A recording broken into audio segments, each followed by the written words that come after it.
Mais c'est pas possible. Mais si c'est pas islamophobe, ça c'est quoi? Si c'était pas interdit, pourquoi ils ont fait ça alors? Parce que si c'était le cas avec un pays arabo-musulman, mon Dieu, mais tous les États du monde seraient en guerre contre cet État. C'est une tromperie qui a fait qu'ils sont plus ensemble et qu'ils ont divorcé. Parce que lui n'accepte pas la tromperie. Culotté de la part d'un trompeur, mais... Et je vous fais une confidence, je sais qu'il y a déjà eu la proposition, mais que ça s'est pas fait. Je sais que j'ai été droit, donc c'est impossible qu'il y ait eu quoi que ce soit, etc. Je suis sûr de moi, à 1000%. Montre-moi les preuves. A tout de suite sur les streams des artistes TV. Salut les copains, j'espère que vous allez bien. Merci d'avoir cliqué sur cette vidéo. On est sur un React Actu aujourd'hui. Plein de sujets dont on va parler. N'hésitez pas à me dire en commentaire sur quel sujet vous voulez que je parle. J'en ai trouvé 2-3 en commentaire YouTube sur la dernière vidéo. Donc n'hésitez vraiment pas, je lis vos commentaires. Et merci d'ailleurs pour participer un petit peu avec les commentaires que je vous donne en fin de vidéo. Ça fait plaisir. Merci à ceux qui s'abonnent. J'ai de plus en plus d'abonnements et ça fait plaisir. Vraiment, je vous le jure, ça a fait la différence. Donc n'hésitez pas à vous abonner. On est beaucoup à regarder les vidéos, on n'est pas beaucoup à s'abonner malheureusement, donc n'hésitez pas à le faire. Rejoignez-nous sur Twitch, on est de plus en plus nombreux. Merci infiniment à ceux qui rejoignent la team, vous ne regretterez pas. Et puis je vous dis très bonne vidéo les amis. On commence avec Master Poulet. Alors Master Poulet, j'ai un peu changé d'avis par rapport à cette histoire parce que j'ai vu une vidéo, une femme qui donnait son témoignage par rapport à Testy Krusty et je me suis dit que ça doit être un petit peu la même chose. Quand on habite au-dessus d'un Testy Krusty qui est ouvert de 11h du matin à 4h du matin tous les jours, avec des scooters Uber qui squattent devant tous les soirs, avec le peu d'hygiène qu'il y a en tout cas dans ce Testy Krusty là, puisque dans la copropriété il balançait l'huile directement dans les égouts, les poubelles dégueulaient, on a beau prévenir la mairie, etc., ils nous disent qu'ils peuvent rien faire. Et en fait, c'est une catastrophe avec des odeurs qui sont en été infernales, quoi. Infernales. Et puis, beaucoup d'incivilité autour. Un jour, ils ont fait une ouverture, là, parce qu'à chaque fois, c'est tout ça, ils font toujours ça en grande pompe. Et ben, à un moment, ils ont fini par sortir un lance-flamme pour mettre l'animation. Et nous, ça faisait 2 heures qu'on était au téléphone avec les flics en disant que ça allait mal finir parce qu'il y avait beaucoup d'incivilité, des gens qui se faisaient insulter, etc. Et ils ont fini par débarquer parce que le lance-flamme, ça leur a un peu fait peur. Et quand j'ai vu ce témoignage-là, je me suis dit, mais en vrai, pardon, mais elle a raison sur quasiment tout. En vrai, quand t'habites au-dessus, ou dans les environs, et que t'as les scooters qui viennent toutes les 5 minutes ou 10 minutes, ou il y en a qui sont garés devant, je le vois moi, Testy Krusty à côté de chez moi, il y en a un, t'entends grave des bruits de scooters, etc, il y a beaucoup de monde, comme il n'y a pas de resto, bah les gens ils attendent dehors, ils parlent fort, des fois ils fument leur clope, etc, il y a des mégots de cigarettes partout devant, les poubelles, bon ça après c'est peut-être qu'un seul Testy Krusty ou autre, mais le fait qu'il y a beaucoup de poubelles, etc. dans la copropriété d'un immeuble, par exemple, où se trouve ce restaurant-là, ça peut être un Testy Krusty comme ça peut être un Master Poulet ou d'autres restaurants où il n'y a pas d'endroit où justement les gens s'assoient et mangent, bah c'est vrai que ça peut créer en fait beaucoup de dérangements. J'avoue qu'en été, les odeurs des poubelles doivent être... Oh mon Dieu! Et c'est sûr que ces restaurants-là doivent avoir leurs propres poubelles dans un propre container qui retient les odeurs ou je sais pas, mais avec plus d'espace ou avec des poubelles peut-être plus grandes et tout, mais c'est vrai que ça peut poser problème et je me dis le Master Poulet ça peut être aussi le même souci. C'est ça qui m'a fait un peu revoir ma position par rapport au Master Poulet et à la ville, etc. Je me dis en vrai c'est potentiellement grave dérangeant pour les voisins et en fait ces restos là où il n'y a pas d'endroit où s'asseoir. Parce que dans un resto classique, les gens, ils attendent pas devant le restaurant. Ils attendent dans le restaurant, ils s'assoient, etc. Et après, ils prennent leur commande, ils rentrent chez eux ou alors ils mangent sur place. Mais c'est vrai que dans les trucs où c'est que du à emporter, tu peux avoir des fois des queues très grandes, très longues. Les gens parlent, tu sais, les voisins à 23h ou minuit, parce que les restaurants là, ils ferment très tard. Ça peut déranger. Les gens qui fument leur clope devant en attendant, qui jettent leurs trucs. C'est un peu relou et je me dis peut-être que ces restaurants-là, ils devraient peut-être être dans des zones où il n'y a pas d'habitation. Tu sais, dans des zones pas industrielles forcément, mais dans des zones où genre il y a des, je sais pas moi, des bureaux. Donc le soir, il y a plus personne entre guillemets. Ou une zone où il y a vraiment que des restos, par exemple, je sais pas, une avenue où il y a pas beaucoup d'habitations et tout, mais c'est vrai que dans des quartiers ou dans des endroits où il y a beaucoup de voisinage, moi j'avoue que je pourrais devenir fou, hein. Surtout si c'est mal isolé et que genre même la porte fermée, la fenêtre fermée et tout, t'entends les gens qui rigolent en bas, qui parlent, Même si c'est pas fort et tout, ça peut être dérangeant de fou. Les bruits des scooters tout le temps. Ah, ça, franchement, ça peut être catastrophique. Vraiment, c'est n'importe quoi. Et ça, c'est compliqué. Et puis, tu te diras, bah, c'est de la responsabilité du restaurant, c'est vrai. C'est de l'incivilité aussi de la part des clients aussi. Et tu te dis, bah, en fait, si tu vois que dans tous les restos de ce type-là, il y a toujours les mêmes incivilités et les mêmes problèmes, t'en veux pas en bas de chez toi en fait. Donc je comprends un petit peu le combat du maire en mode non, pas ce genre de restaurant-là, ça peut déranger le voisinage, etc. Après sur le truc de la malbouffe et tout, honnêtement, tu peux pas empêcher un commerce de faire son business, tu vois. Ça, par contre, voilà. Mais voilà, c'est vrai que là, ce témoignage-là, moi, il m'a fait voir les choses différemment. Dites-moi, vous, en commentaire, si vous comprenez un petit peu ce truc-là. Mais c'est vrai que l'odeur qu'il peut y avoir parfois en été dans les poubelles, surtout si c'est les mêmes poubelles que les voisins, laisse tomber, en plus, elles sont vite blindées, j'imagine. Enfin, les gens, etc., c'est peut-être un peu... ça peut être un peu dérangeant, tu vois. Il est obligé de quantifier, du coup, ce type de resto. Ouais, il y a de ça aussi. Ça, je peux le comprendre. Après, c'est un peu similaire à habiter au-dessus d'un bar, PMU, pub ou boîte de nuit, malheureusement. C'est vrai, sauf que les gens, on va dire qu'ils vont rentrer à l'intérieur, mais c'est vrai que dehors, c'est grave problématique. Pareil pour les bars. Moi, je sais que ma belle-mère, elle habite en face d'un petit bar, un petit, hein. Et l'été, comme c'est chaud à l'intérieur, les gens préfèrent se poser dehors et vraiment, c'est dérangeant. Genre, quand entend des gens parler, rigoler, etc., alors qu'ils sont pas en train de hurler. Mais c'est assez dérangeant pour que ça rentre dans un appartement et que ça t'empêche un peu de dormir aussi. Master Poulet, d'ailleurs, a répondu au maire de Saint-Ouen avec une communication faite à base d'intelligence artificielle sur une vidéo. C'est pourquoi les prochaines semaines, je vais rencontrer les représentants de tous les partis. Genre ministère du poulet.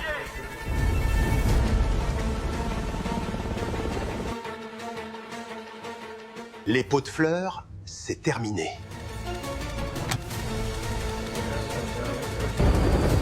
Opération Master Poulet, tous les appareils en vol.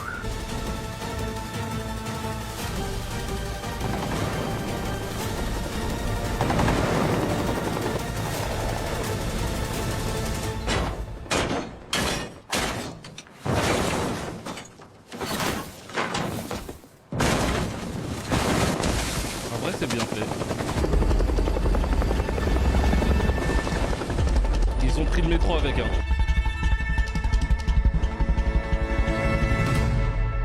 Cher Karim, nous aimerions te convaincre de ne pas en arriver là. Viens goûter le poulet. On t'invite à goûter le meilleur poulet grillé. J'ai trouvé ça assez rigolo comme réponse. Et c'est vrai que c'est ridicule quand tu regardes le fond du truc. Genre le maire qui s'en prend directement à un restaurant et tout. Tu te dis, ouais... il y a d'autres moyens, tu vois, genre, fallait pas en arriver là. Et c'est vrai que tu te dis que c'est un peu ridicule. Alors, Maëva Genam qui déteste sa grossesse, regardez la vidéo, je l'ai vue, elle m'a fait beaucoup rire. Bonjour mes vies, j'espère que ça va. Moi, je suis trop enceinte. Je suis trop enceinte, je sais pas ça veut dire quoi, mais c'est archi drôle. Oh, j'ai soufflé, je suis trop enceinte. Même me laver, j'ai la flemme. Même plier, j'ai la flemme. Même tout. J'ai pas la flemme, je suis fatiguée. Tous les jours, je me regarde, je me dis, il va pousser. J'ai pas de ventre, j'en ai pas. Mon mari fait que me dire, tu sors pas. Moi, je fais que lui dire, oh, je suis en train de porter la vie. Je suis très fatiguée en ce moment, d'accord? Mon corps, il est en train de fabriquer un enfant. Un gant pour le laver. Mon Dieu, je pense qu'elle va tomber, comme toutes les femmes qui tombent enceintes pour la première fois, dans tous les pièges des mamans qui sont enceintes pour la première fois. Elle va acheter des trucs tellement inutiles, mais kiki, mignons, etc. Genre des petites chaussures, des petits trucs qui servent à rien, des jeans. Oh mon Dieu. Je me rappellerai toute ma vie quand Yasmine, pour Zayn, elle avait acheté des jeans. Non. Mais vraiment, après c'est logique et en vrai c'est normal, tu vois. Plus elle a les moyens, donc c'est sûr qu'elle va se permettre d'acheter grave des trucs. En vrai, on aurait peut-être tous fait la même chose si on avait ces moyens-là, mais elle va tomber dans le panneau de toutes les petites marques qui vendent des trucs vraiment, on va se dire inutiles pour les enfants, surtout les bébés en bas âge, ça sert vraiment à rien. Oh, le petit bonnet. Oh, ça je sais même pas comment ça s'appelle, le petit.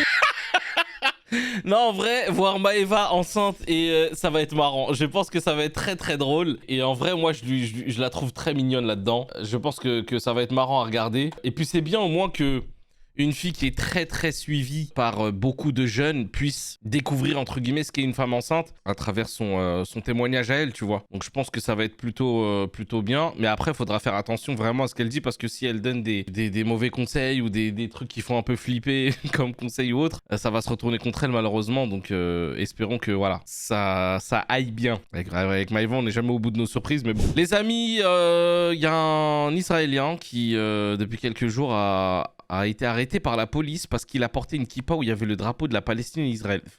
Vraiment, c'est plus possible d'avoir une islamophobie aussi grosse. Enfin, c'est fou. Et on imagine ça en France, par exemple, quelqu'un qui porte un t-shirt avec le drapeau de la Palestine et d'Israël en France. Je pense qu'on l'aurait un peu laissé tranquille. Je comprends pas. Vraiment. Il y a quelques jours, un homme, un Israélien, a été arrêté par la police alors qu'il arborait un couvre-chef sur lequel était brodé un drapeau israélien aux côtés d'un drapeau palestinien. Là, clairement, c'est un truc où tu te dis je veux la paix, je veux 2 États, je veux que chacun ait sa liberté de circuler, sa liberté d'avoir son territoire, qu'on arrête d'envahir des territoires, qu'on arrête de se faire la guerre pour telle ou telle raison, etc. Et je comprends pas comment on peut en vouloir à des gens qui sont pacifiques. Là, c'est vraiment montrer que le gouvernement ne veut pas de paix, en fait. This yarmulke for many years as a way of expressing my desire as a religious Jew, as a religious Israeli, my desire for peace. Alex Sinclair était assis tranquillement à une terrasse de café lorsqu'un homme menaçant s'est approché de lui et l'a accusé d'enfreindre la loi avant de le dénoncer à la police. En gros, ce mec-là qui l'a dénoncé, c'est clairement un islamophobe. Comment tu peux désigner quelqu'un d'autre que ça? C'est comme si, par exemple, il y avait un musulman qui portait, je sais pas moi, un t-shirt avec le drapeau de la Palestine et Israël pour montrer qu'en fait, il veut la paix entre ces deux peuples. Et on vient le voir en mode enlève ce drapeau, machin. On l'aurait traité d'antisémite immédiatement. Ou alors juste quelqu'un qui dit, moi, je suis pour une solution à 2 États. Et quelqu'un lui dit, non, mais t'es sérieux, toi, etc. On va le traiter d'antisémite instantanément. Là, c'est clairement la preuve que le gouvernement et les institutions, etc., ne veulent même pas entendre parler de la Palestine. C'est fou. Alex Sinclair est interpellé dans les minutes qui suivent et emmené au commissariat le plus proche. Là-bas, il passe une vingtaine de minutes en cellule avant d'être relâché. Et oui, arborer le drapeau palestinien n'est pas illégal au regard de la loi israélienne. Ah bah, ça va être dans quelques temps, il y aura ça, hein. L'histoire aurait pu s'arrêter là, sauf que les policiers, dans un premier temps, refusent de lui rendre sa kippa. C'est une dinguerie quand même. Alors, Alex Sinclair exige qu'on lui remette son couvre-chef aux couleurs israélo-palestiniennes. Les policiers finissent par lui rendre, mais ils ont au préalable découpé au ciseau. C'est pas possible.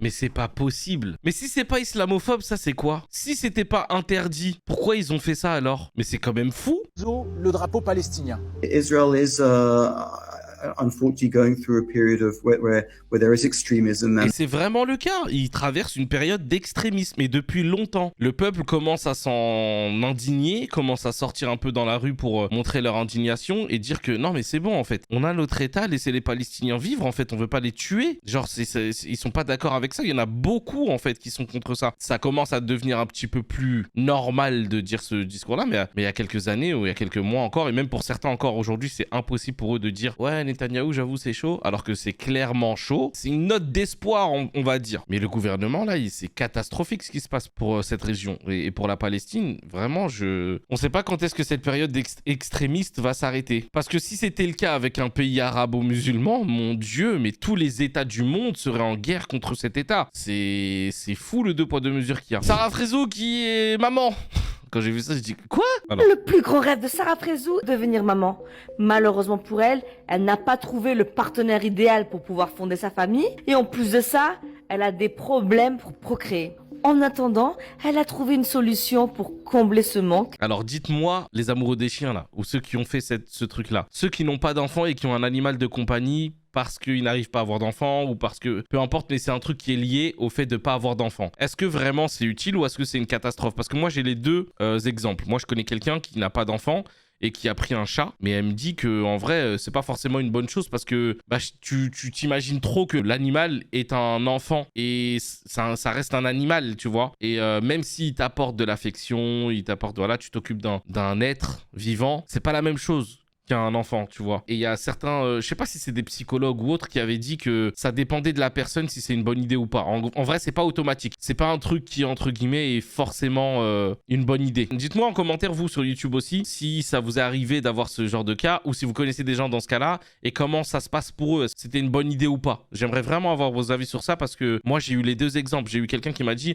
ça m'a vraiment aidé, etc. Et le jour où j'ai eu un enfant, bah j'ai pas abandonné mon premier enfant, entre guillemets, et tu vois. Donc en fait, ça dépend des profils des gens, moi je pense. Elle dit dans son snap justement, je vous présente Lily, la famille s'agrandit, MDR, il y en a, ils ont des enfants, moi j'ai un chiot, Inch'Allah mon tour un jour, en attendant je vais prendre soin de ce petit bébé. Elle le dit comme ça avec un petit peu d'humour et tout, mais c'est sûr que ça a dû la peiner parce que en vrai elle a essayé d'avoir des enfants, je pense que c'est son plus grand rêve, elle a du mal à en avoir et je pense que c'est pour une bonne raison, je pense que Dieu fait bien les choses aussi. La comparaison est plutôt malsaine. Non, je vois plus ça comme une manière drôle, tu vois, sans forcément dire les termes ou être dans le drama, tu vois. Elle a adopté un petit chien. Il est trop mignon. Je vous présente Lily. La famille s'agrandit, mort de rire.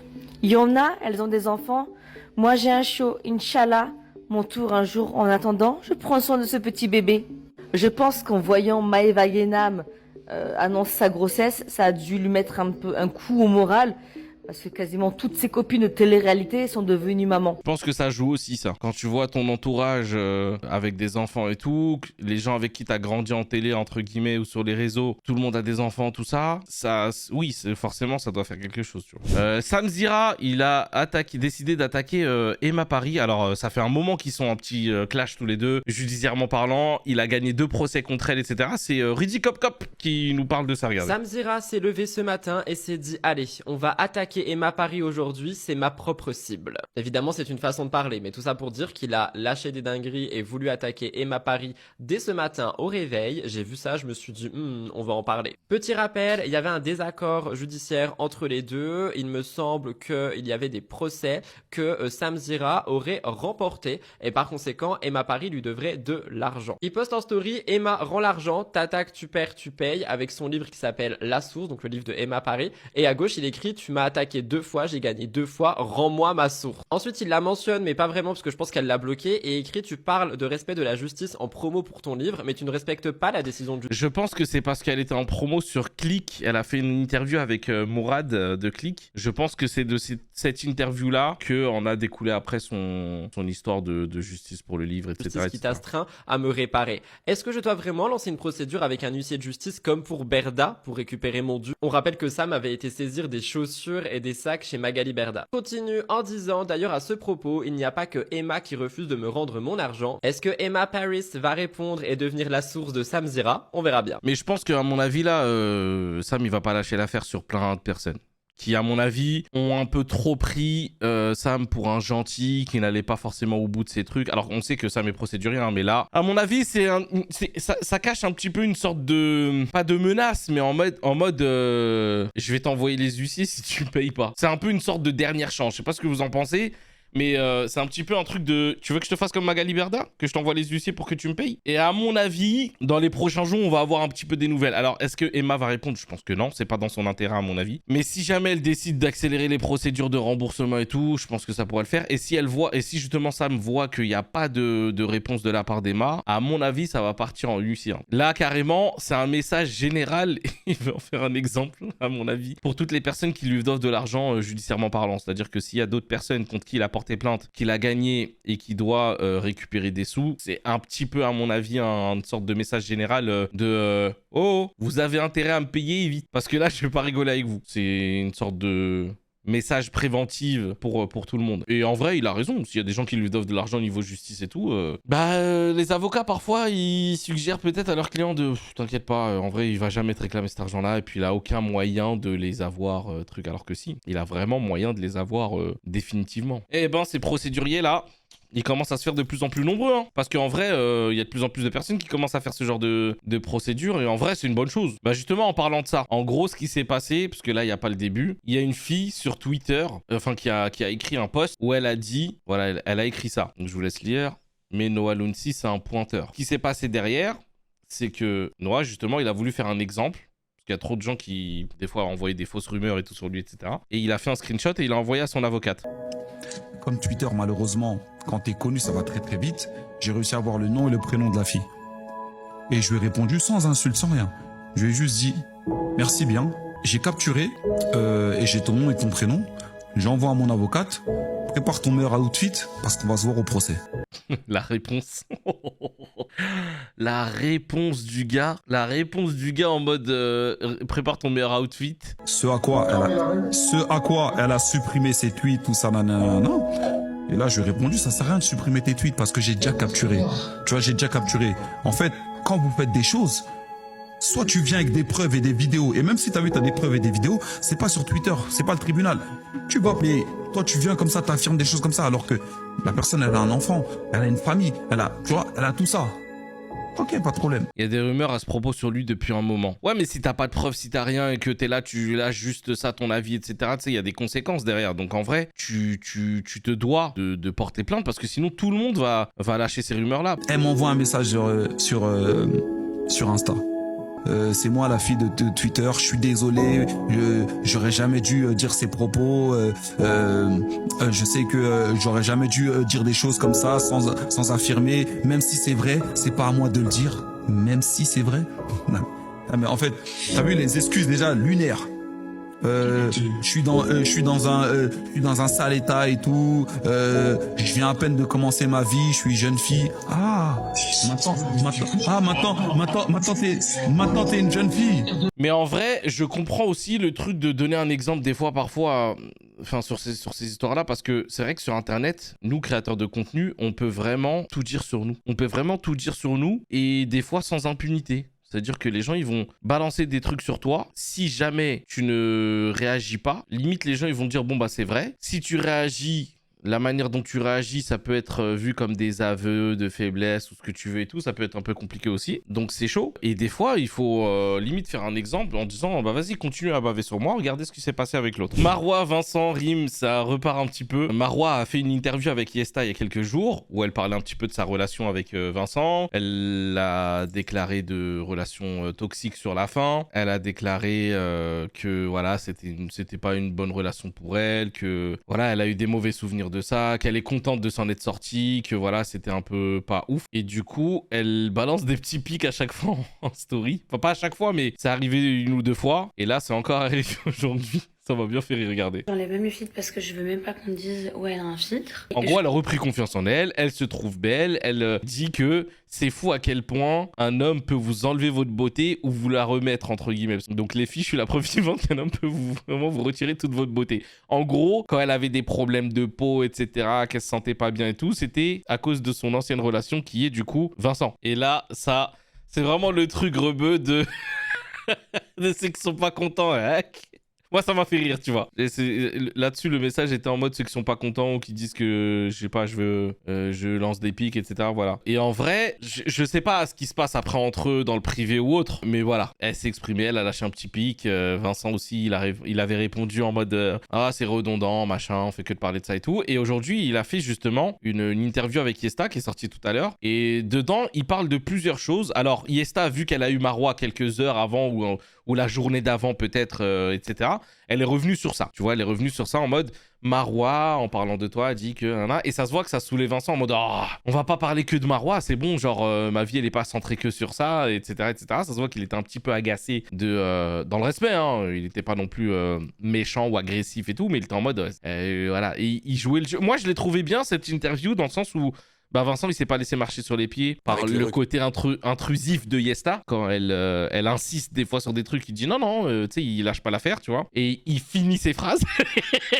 Là où d'autres, bah, quand Yesta, elle prenait le dessus sur la discussion ou sur la conversation, il se mettait un petit peu effacé.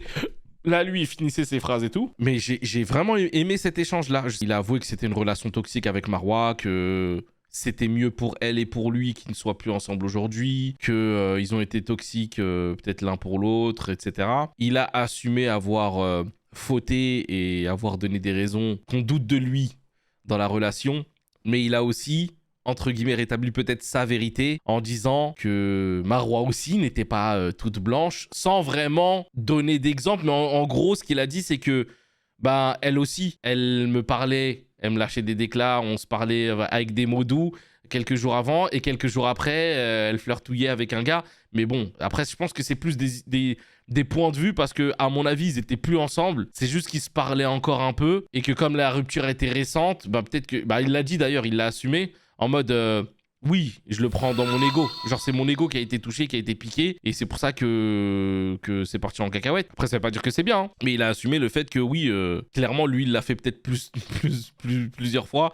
Et que quand on lui a fait, bah forcément, ça lui a pas plu. Il a parlé de la garde avec ses enfants. Il a dit qu'aujourd'hui, tout allait bien avec Rim. Et qu'avant, c'était la guerre. Mais que maintenant, c'est devenu hyper chill, etc. Et c'est ce qu'il me disait aussi, c'est que le fait que Rim soit en couple, bah tout va bien. Quand Vincent est célibataire, tout va bien. Quand Vincent est en couple, c'est une catastrophe. Et il s'avère que c'est vrai, dans les faits en tout cas. C'est pas forcément de la part de Rim que ça pêche, mais en tout cas, les faits sont là. Quand Vincent est en couple, c'est un problème. Et ensuite, il a parlé de les, entre guillemets, les vraies raisons du divorce. Regardez. C'est qui a été décisionnaire de prendre de divorcer, de vouloir divorcer? Oh, bah, on a été un petit peu forcé à tout ça. Hein. Là, il le dit à la rigolade parce qu'en vrai, bah... De ce qu'on sait, c'est une tromperie qui a fait qu'ils sont plus ensemble et qu'ils ont divorcé. Parce que lui n'accepte pas la tromperie. De ce qu'on sait. Je dis pas que c'est vrai, je dis pas que c'est faux, etc. Je dis de ce qu'on sait. C'est la tromperie de Rim qui a fait que, ben, c'est mort. Genre, c'est terminé, divorce, etc. On pardonne pas la tromperie, etc. Que l'autre est de la part d'un trompeur, mais... Mais en tout cas, c'est voilà, c'est la vraie raison, c'est ça. Donc lui, il dit on a été un peu obligé parce que je crois qu'il a jamais dit publiquement que c'était ça la vraie raison. Je crois qu'il il veut protéger par-dessus tout la mère de ses enfants, et je trouve que c'est très bien. Parce que moi, j'ai parlé de ce sujet-là avec lui un long moment, et il m'a clairement fait comprendre qu'il voulait absolument éviter le fait de se massacrer sur les réseaux pour leurs enfants. Parce qu'il veut pas que leurs enfants tombent sur ça un jour, etc. Il voit tout ce qui se passe autour d'eux dans les autres couples de télé-réalité. Il sait qu'à un moment donné, il y en a qui vont regretter amèrement leur prise de parole sur les réseaux. Je pense que ça arrive bientôt. Parce qu'il y a des enfants qui sont en train de grandir en ce moment dans certains couples de télé-réalité ou autres qui se sont déchirés sur les réseaux, qui à mon avis, si ce n'est pas déjà arrivé, mais ils ont masqué ça, mais je pense que quand certains enfants auront 10-15 ans, waouh, pourquoi t'as dit ça de maman? Pourquoi maman elle a dit ça de toi? Pourquoi maman t'a dit ça à papa, machin? Ça risque de faire tout drôle à certains. Malheureusement. Et puis l'adolescence, voilà, hein, c'est une période où parfois t'as des enfants qui coupent les ponts malheureusement avec leurs parents, hein, sans des histoires de divorce. Alors j'imagine avec des histoires de divorce et de tromperie, de trucs machin sur les réseaux sociaux, des prises de parole, ça peut être catastrophique. Hein. Tu sais, j'aime à dire que Rim c'est un oiseau libre. Elle peut pas être dans une cage comme ça. Enfermée dans un schéma familial sur peut-être maintenant oui, maintenant je la connais pas en vrai de vrai, tu vois, je la connais en tant que la mère de mes enfants, oui, je la connais plus. Ouais. Mais je sais très bien comment elle est. C'est une âme libre. Tu peux pas l'empêcher de, tu vois. C'est. Tu y as cru. Enfin, vous y avez cru. Même j'imagine qu'elle aussi, elle y a cru. Jamais de la vie, je pense que Vincent ne retombera amoureux comme il a été amoureux de Rim. Je pense que ça n'arrivera plus jamais. Et les mecs comme ça, de son profil-là, qui vont des fois à droite, à gauche et tout, quand ils sont amoureux de quelqu'un, comme lui, il a été amoureux de Rim. Je pense qu'il l'est toujours, il le sera toujours. C'est très puissant. Je m'étais toujours dit que peut-être à un moment ou un autre, elle partirait, tu vois, peut-être au bout de 10, 15 ans, 20 ans. Peut-être pas aussi peut-être tôt. Peut-être pas au bout de 5. mais du coup, c'est la vie, c'est comme ça. Aujourd'hui, c'est cool. En tout cas, c'est super cool aujourd'hui. Alors, aujourd'hui, c'est cool parce que il est pas en couple. Donc, elle est moins jalouse, je trouve. Enfin, je pense. Et surtout, elle a son chéri de son côté, etc., etc. Et après, il a parlé du fait que, est-ce que, si jamais... Rim, parce que là, vous allez le voir tout à l'heure, je vais vous le montrer maintenant, tiens. Rim, elle a présenté son chéri à sa famille au Maroc. Rim est actuellement au Maroc, et plus précisément à Marrakech, entourée de sa famille, donc son frère, sa mère, mais aussi de sa meilleure amie. Mais elle n'est pas allée au Maroc toute seule. Donc elle y va avec son copain, etc. Elle a dû présenter sa famille du coup à son copain. C'est l'heure des présentations. C'est que cette relation est très sérieuse à ses yeux. Si elle présente Thiago à son frère et à sa mère et à sa meilleure amie, c'est qu'elle tient énormément à lui. Rim qui présente son copain à sa famille, est-ce que c'est pour piquer Vincent? Est-ce que c'est pour tout simplement passer le cap et dire voilà, j'ai réussi à faire ma vie autrement? Est-ce que c'est sincère? Est-ce que ça ne l'est pas? Il n'y a que Rim qui va savoir ça. Et justement, par rapport au fait qu'elle soit en couple, Yesta lui a posé la question, est-ce que ça te fait bizarre? Elle est lui, il est en mode... Moi, je suis heureux tant qu'elle est heureuse. À un moment donné, elle lui a posé la question, imagine qu'ils ont des enfants ensemble. Il est en mode, oh, je crèverais sur place. Genre en mode, ça me ferait vraiment mal, etc., etc. Et quand t'as appris que là, elle avait une nouvelle histoire, Rim, ça t'a fait quelque chose ou pas? Si ça rime, moi, tu sais, si toutes mes ex, elles sont en couple et heureuses, je suis le plus heureux du monde. Et encore plus Rim.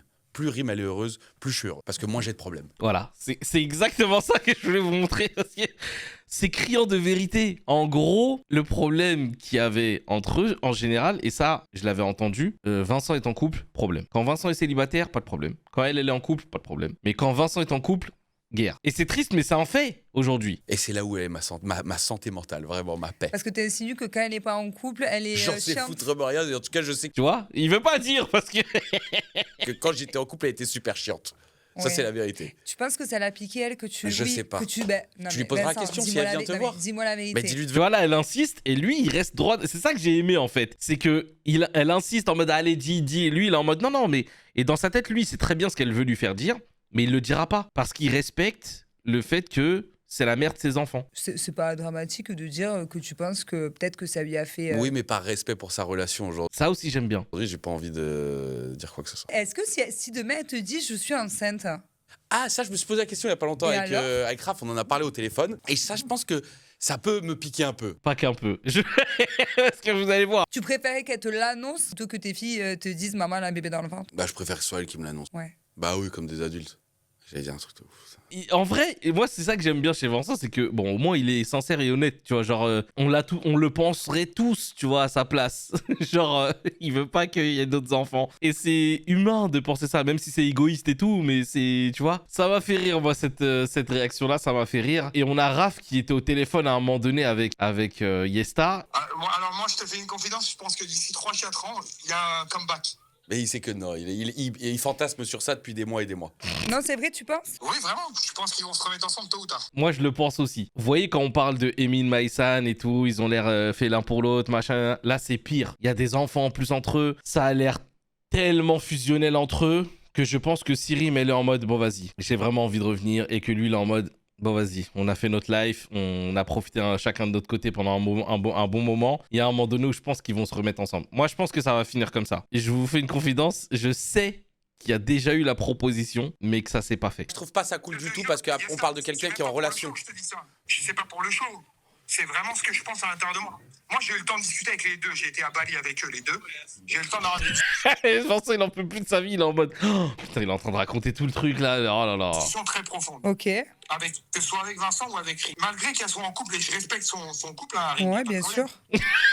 Vincent, il est en mode merci, tu me sauves la vie, là, parce que là, je vais avoir des problèmes. Mais même quand Vincent il était avec Marois, j'étais persuadé que ça n'allait pas marcher. Regardez la tête de Vincent. Visiblement, je ne me suis pas trompé. Et je sais que tôt ou tard, ils se retrouvent. Parce que c'est deux personnes intelligentes qui savent qu'ils sont à un moment de leur vie. Là, en fait, je vous dis ce qui se passe. Raph, il dit tout ce que pense Vincent, mais qu'il peut pas dire. C'est exactement ça. Où ils ont besoin de respirer et de profiter.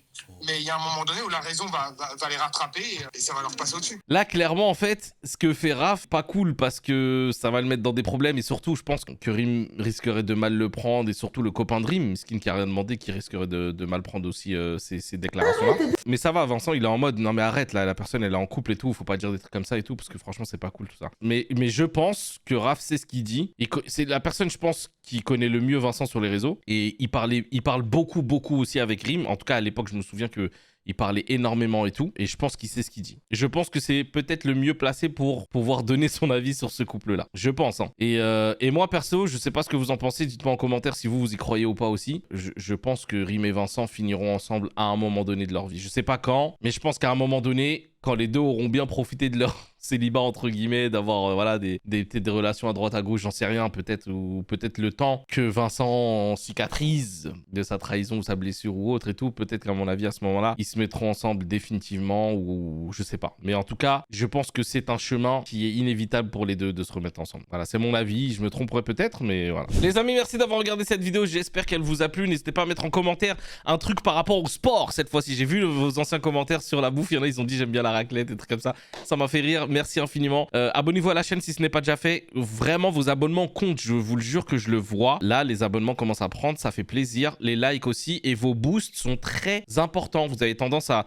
Il y en a beaucoup qui m'envoient des messages de c'est vrai que je regarde ta vidéo comme un podcast et après, bah, j'oublie mon téléphone et quand je le reprends, je quitte l'application, etc. Essayez de faire ce geste-là, s'il vous plaît, avant de quitter l'application. Mettre le commentaire, liker et de mettre un boost, c'est vraiment... Si vous savez pas comment faire, c'est très facile. Il y a la petite truc des commentaires. Vous slidez sur la gauche ou sur la droite, je sais plus. Et il y a les boosts. Mettez vos points de chaîne. Ça aide énormément au référencement et à la vidéo. Donc merci beaucoup de faire ça. Puis je vous dis à très bientôt pour une prochaine vidéo, les amis. Merci beaucoup. À très bientôt.